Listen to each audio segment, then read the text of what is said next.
बिस्मिल्लाहिर्रहमानिर्रहीम। दिल से जो बात निकलती है असर रखती है, पर नहीं ताकत परवाज़ मगर रखती है। आज का टॉपिक दुआ के ताल्लुक़ से है, और अगर हम दुआ दिल से मांगेंगे वही असर रखती है और वही कबूलियत के दर्जे तक पहुंचती है। अक्सर ये देखा गया है कि हम जो दुआ मांगते हैं वो मांगने से ज़्यादा ऐसा लगता है कि हम कोई चीज़ किताब में देखकर पढ़ रहे हैं। दुआ जैसे और इबादत हैं उसी तरीके से दुआ भी एक इबादत है।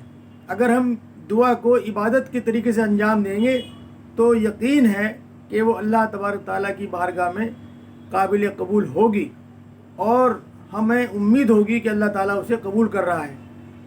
और रही बात कबूल करने की, तो हमें नाउम्मीद कभी नहीं होना चाहिए।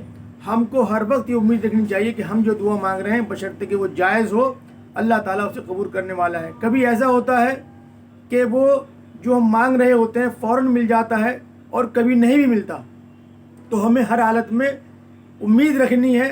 जो नहीं मिलता है वो अल्लाह ताला बेहतर जानता है कि हमारे हक़ में क्या बेहतर है, इसीलिए उसने वो चीज़ नहीं दी।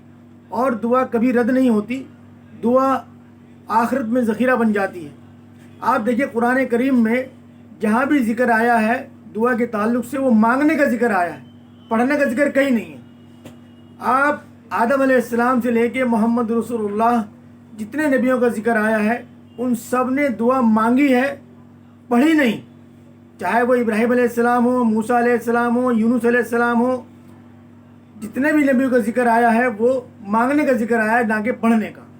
लिहाजा हमें दुआ मांगनी है, पढ़नी नहीं है। बहुत से लोग अक्सर ये देखा गया है कि वो सिर्फ दूसरों की दुआओं पर आमीन कहते हैं, तो वो दिल से मामला नहीं हो रहा है।